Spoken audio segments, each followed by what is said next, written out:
without further ado, I will begin reading chapter 16. And yes, I'm going to definitely be removing, I don't like the chapter titles I'm not happy with them. So those are probably going to get removed. Alright, chapter 16, opening moves. You're mad, Thoughtful. Does that mean no? Shapakalish took a deep breath. As to the exact question, yes, it is quite possible for me to detect a trap, such as the last one. Unlike certain people, however, I do not claim to all the knowledge in the world. It is possible that someone has developed a trap I don't know. You won't help then? Why are you set on doing this? Well, thanks to you, the plague was not as serious as it might have been. Still, we've taken losses from it. Anything I can do to make up for those losses would be the good. Even if all I do is make a few Wensmen a little less eager to fight. Have you talked to Lucy yet? Dockel shook his head. She's got enough to deal with. She gave me instructions to go a while ago, and they haven't been rescinded.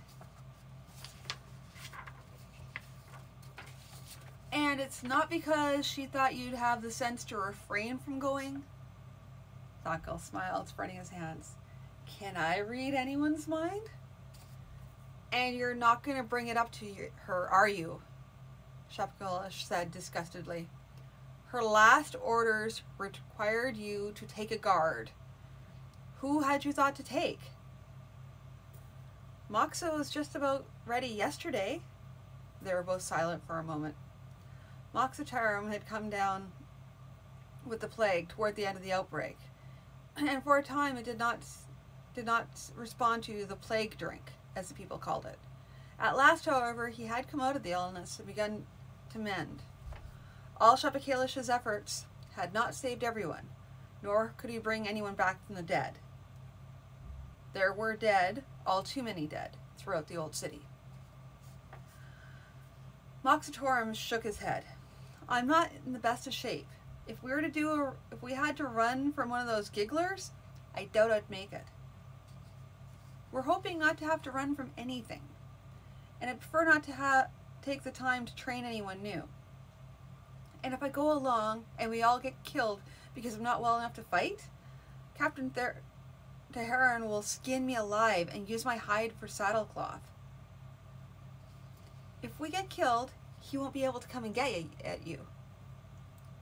This is supposed to cheer me? Said Moxatarum sourly. All right. Let me do a little moving around, a couple of sword drills, and we'll see how I'm doing by evening. By evening, all three were waiting in their camping place near to Helifriad, and just after nightfall they went into the town.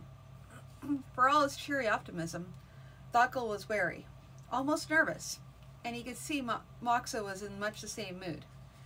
He couldn't be sure about Shapakalish, however, for the little man held his face expressionless.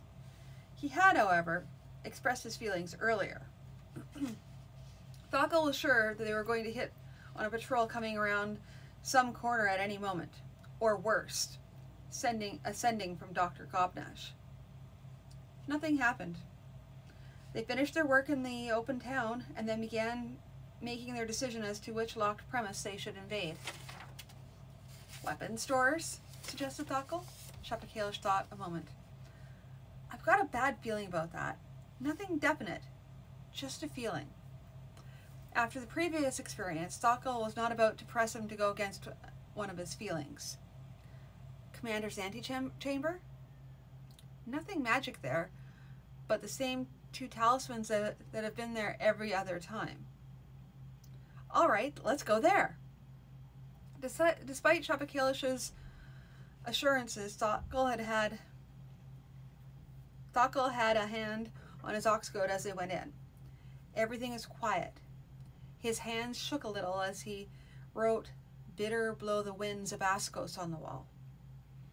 He stepped back to look at the final result, and in that instant, a key grated and clicked in the lock, and the door was flung open. 4 armed soldiers stood there, The Wentzmen caught by surprise, their spearbutts still resting on the floor.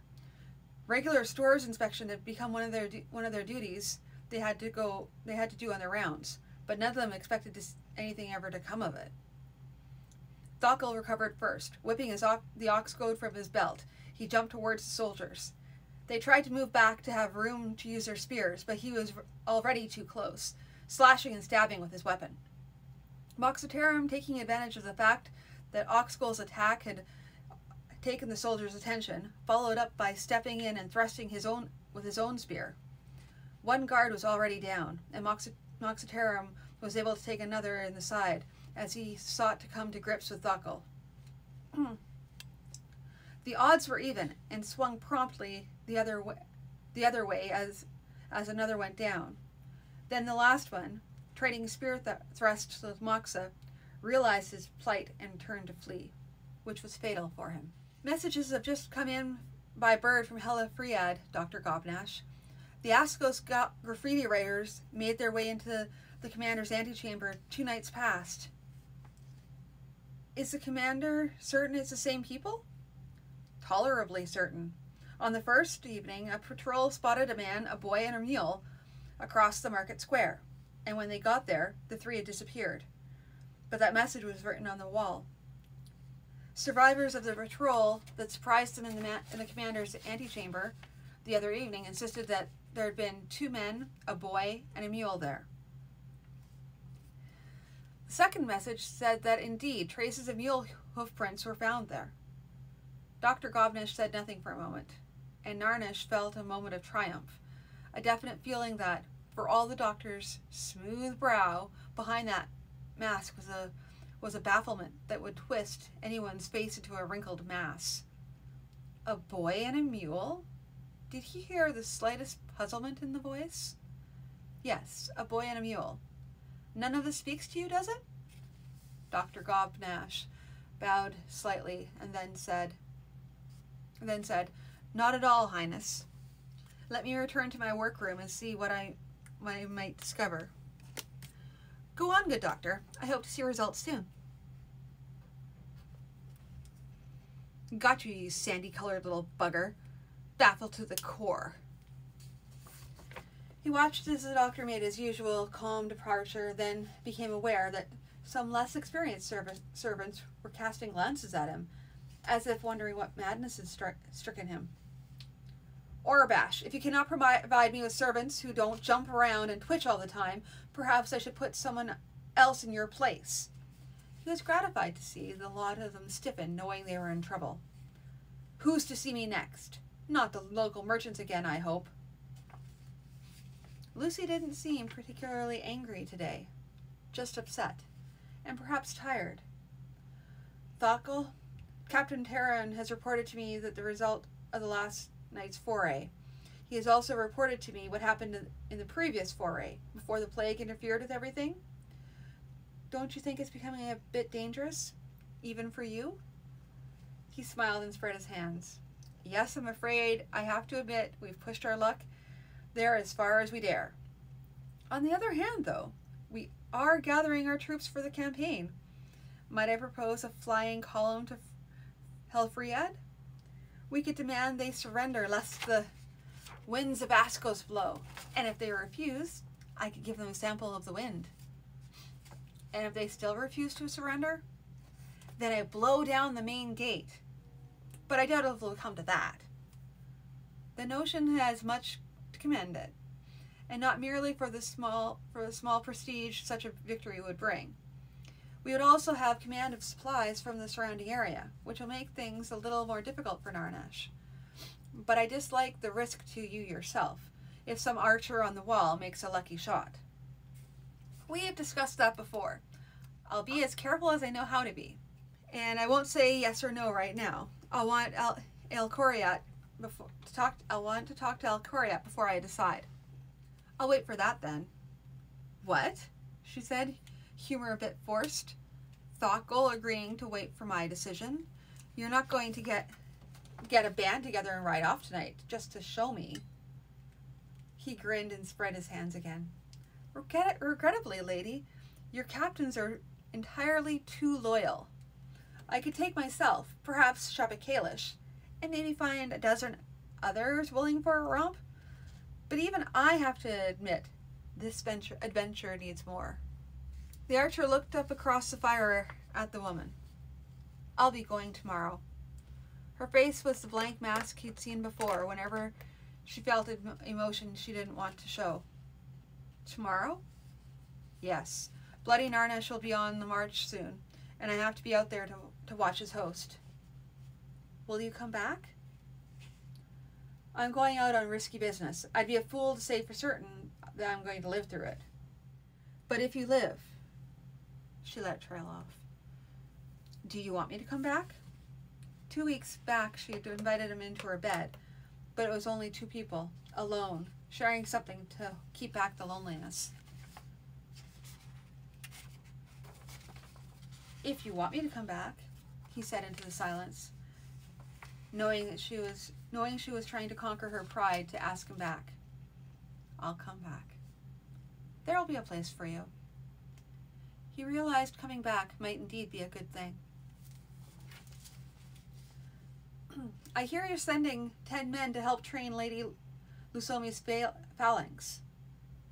Where'd you hear that, Delphi? Well, they talked about it some last year, and now the men are saying the orders will come any time and making bets on who will be sent next. Have you told anyone? No, sir, only my ma. Be careful, Delphi. What you hear in camp ought not to be repeated outside. Sending men to help train Lady Lusomi's phalanx is something that would be expected, so it matters little who hears that. But if you make a habit of not talking, you won't say anything where it might be heard, and eventually repeated in the ears of one of the spies of Bloody Narnish. The boy's eyes grew round and his face serious. Not even my ma? The sickleman found himself smiling. No, it's safe to tell your mother, but be careful who's around when you tell her. Yes, sir! The aide approached Narnish's throne and bowed deeply. Highness, Lord Kumsalit is marching with all his folk toward the Askos border. Bloody black destroyer's teeth. I should have had him done away with last year. Send orders that he might be headed off and stopped. Yes, Highness, but given the time of this message, any intercepting force would likely not arrive in time. Tell them to force their march. If he's taking his people, he'll be slowed. If they can't head him off, they can at least pursue him and bring him to battle. Go on, get out of here. Send the orders. Narnish looked around at his servants. Someone go fetch Dr. Gobnash. Dr. Gobnash was his usual calm self. Well, Kumsalit is off for Askos, Dr. Gobnash. I'm sending a force to... Whoops. Well, Kumsalit is off for Askos, Dr. Gobnash. I'm sending a force to catch him and, I hope, to destroy him. But I have a feeling this is only the beginning. I think we'll see a few more lords being dilatory at the least. Some even managing not to send their contingents until too late. I doubt if it'll leave us outnumbered, but it'll certainly cut back our advantage. And this means that we must have something to counter that talisman? Have you any ideas? I've been working on a few notions. I expect that before you march, I'll have something for you. I'd feel a good deal better about it, Doctor, if you deigned to take the field with us. It was a sort of speech that would have anyone else in his kingdom swearing they'd had no idea of doing anything else. Dr. Gobnash merely said, if you wish, Highness, I will come. Thakkel rode in the familiar company of Teheran and a detachment of guards, moving within a clatter of arms and armor. The total force was under the command of one Neltrahio, reputed to be some sort of cousin to El Coriat. He was also reputed to have gotten this task for more reasons than mere influence. They were all mounted for speed, and they carried little in the way of supplies. What supplies they did have were not in ox carts, but led on pack horses,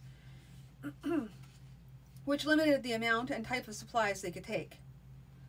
Thakkel looked back over his shoulder. We're not really hoping to take Helfried by surprise, are we? With that dust cloud we're raising? Taharin grinned.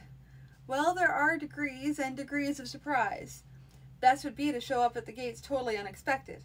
We can't manage that, but what we hope to do is appear sometime between the time they send a galloper out to the nearest garrison town and the time reinforcements can arrive. Well, so long as they don't arrive when we're in the middle of trying to convince Helfried to surrender without a fight. Don't start getting nerves now, Thakkel.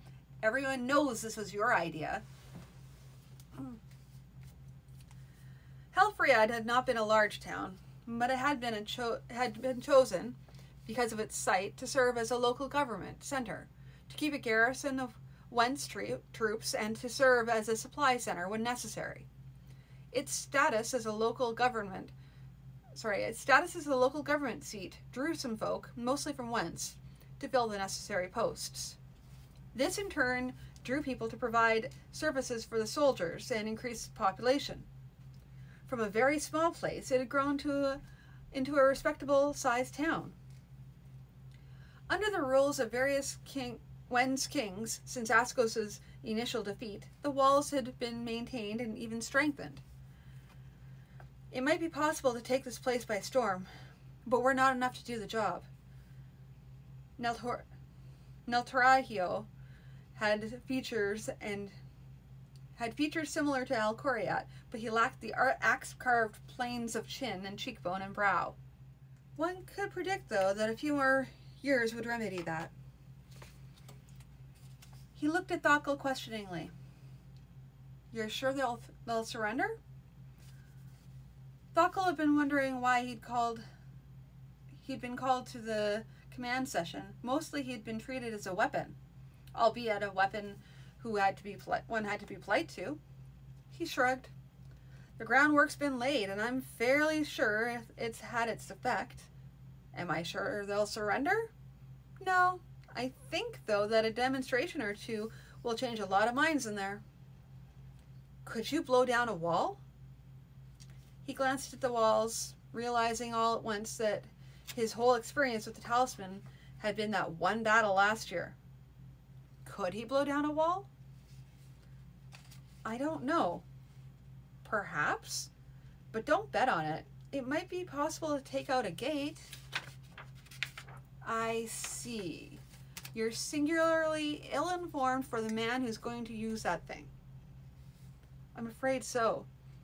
He wasn't going to go through the whole story about unwittingly attuning the thing to himself and all that.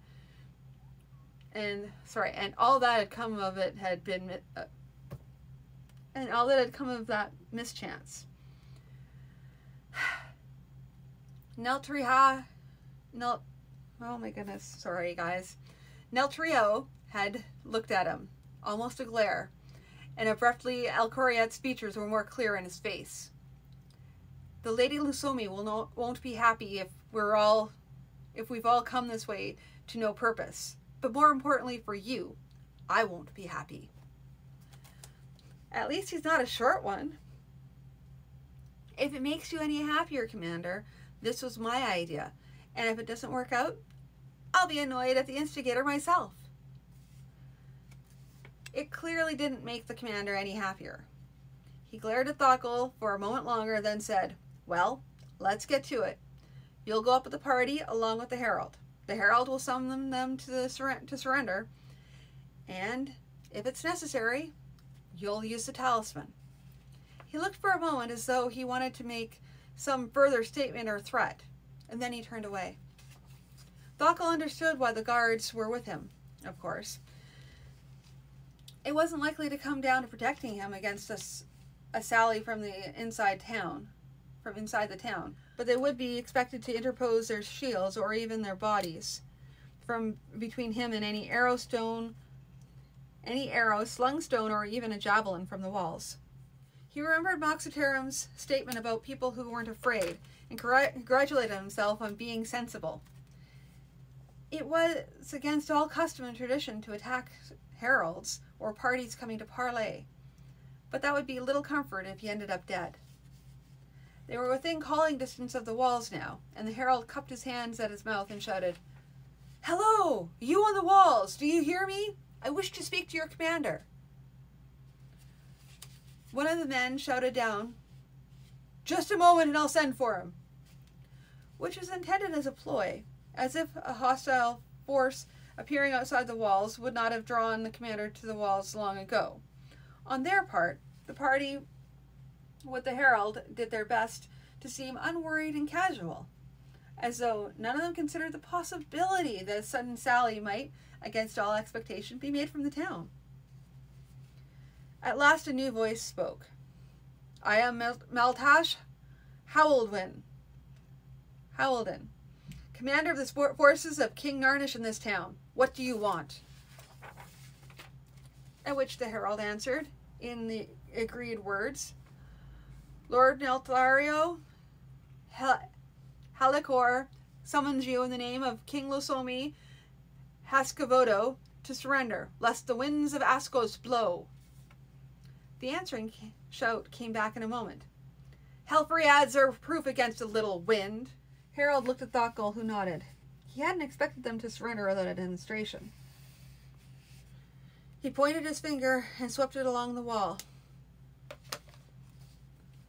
"O wild storm wind from the eastern sea, blow, blow." The wind that struck against the wall bore a salty tang that drifted as far as the Askos Parlay group.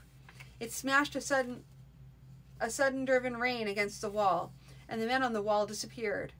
Whether the wind had blown them away or they simply ducked behind the parapet, no one could tell. With his memory of the first experience of the Talisman, Thokkel was able to judge more nearly the time that went by before he called, "A western wind, stop!" The wind that had raged the length of the town faded as suddenly as it had come. After a moment, the herald called again, "Will you surrender now?" It was a short while later before a voice answered tersely, "No!" Harold looked at Thokkel. "What now?" "One of you go back and tell Commander Nelthario I'm going to make a try against the gates." One of the guards went off at a gallop. Thokkel thought about the matter and decided not to wait any longer. "O wild dancing whirlwind, come against the gates before us." The little whirlwind that began to make the grass before them shiver was disappointingly small, for all it caused the horses to shy. However, by the time they controlled their horses, it was rushing against the town, gaining speed and strength. By the time it reached the gates, it was a massive dark funnel, pulling up brushes and carrying dust, rocks, and other debris. When it struck the gates, it ripped them from their hinges, broke them up, and flung them aside. "Oh, wild, dancing whirlwind, stop!" The whirlwind was gone as though it had never been, leaving complete silence. Thokkel considered what it might do to the massed troops, and thought perhaps it was best that the strictures against using it were so strong. Nelthario was quick to see his advantage. A sudden sound of hoofs announced the first assault on the broken gates. Someone inside had recovered their wits promptly enough, though, for one of the riders went down just before they reached the gates, and those in the rear ranks spread out to launch arrows and discourage the wenchsmen on the walls from raising their heads. Nelthario had not sent his whole force in, and Thokkel, though no soldier, could see the reasoning behind that. Getting everyone jammed up in the narrow gateway would be worse than useless. Battle sounded from inside. Someone had recovered from the smashing of the gate. Moxitera murmured, "Now we'll see." "What will we see?" "Well, for one thing, if our lot can make a start at clearing the walls over the gate, we'll have an easier time of getting our men in." The first detachment of Askos horsemen was now out of sight inside, and the second was entering. There was danger coming in small groups too. If the wenchsmen inside could rally enough, They might be able to defeat the smaller detachments, leaving the city still in the Wensman's hands, and Neltraio outside with too few people to make a difference. On their side, the Ascos had a morale advantage. Both their troops and many Wensmen had seen the first showing of the wind's power, and the whirlwind that had smashed the gate. The Wensmen could not know the dangers of overusing the talisman, and indeed, few of the Ascos understood that. Thockel himself was not sure that he might say, if asked to use the talisman against a particular force of Wensmen who were intent on making a stand. It was frustrating sitting here outside, knowing only that there were sounds of fighting still inside. Then a banner flew over the gates, a pennon showing Neltraio's boarhead. The Ascos cheered, and the last of them rode toward the gate as the sounds of battle inside in the city diminished. "Let's go," said Moxitarum. They urged their horses into motion and pulled in the last of the main force as they went through the gates. The sounds of battle were further away, as the attackers pressed inward and encountered troops rushing from other places to the point of greatest danger. "Stay with us, Thockel," Moxa said. "If someone slips past Neltrahio's men, we don't want them getting to you." A messenger from Neltrahio, that name is going to kill me every time, I swear, requested Thockel's presence at the commander's quarters. So Thockel went on over and waited, listening as messengers made their reports. "It was the gate that did it," one of them said. Men running from that met up with men marching toward it, told the tale, and kept running. Often as not, parties met up with our troops after a quarter or so of their numbers had disappeared into alleys along the way. And of course, the tale kept being told and retold, so that many times we'd meet men already ready to surrender at the first demand. That report, with minor differences, was a reflection of most of the other reports. One later messenger reported about 500 or so, most still armed, marched out the east gate. Commander Minorio thought it best not to pursue without your order, sir. Tell him well done. Our main purpose here is to take the town for the Lady Lusomi, and we might well have to hold against an attack before any relief reaches us. When this messenger had gone, Neltrahio turned to Thockel. "So, it worked out in the end, did it?" "It did." "Why didn't you just use the whirlwind as your first demonstration?" "There are warnings against overusing the talisman in general, and in particular against the use of the whirlwind. It's likely that the land will pay for today's whirlwind with unseasonable weather later on." Neltraio did not seem convinced. "You could smash Narnash's whole army with that. And if the costs were later found to be too high?" Neltraio scowled, but Thockel felt the scowl was not so much at him in person as it was at a case where Neltraio didn't think he had enough information to argue for a point he'd like to make. "Well, I'd best send the first bird to let the lady know we've taken the place with reasonable casualties. I wish we had a few more men. It'd be nice to be able to present her with another garrison town or two. Oh well, if wishes were fleece, the world would wear wool." And that's the end for tonight. So, have a good evening.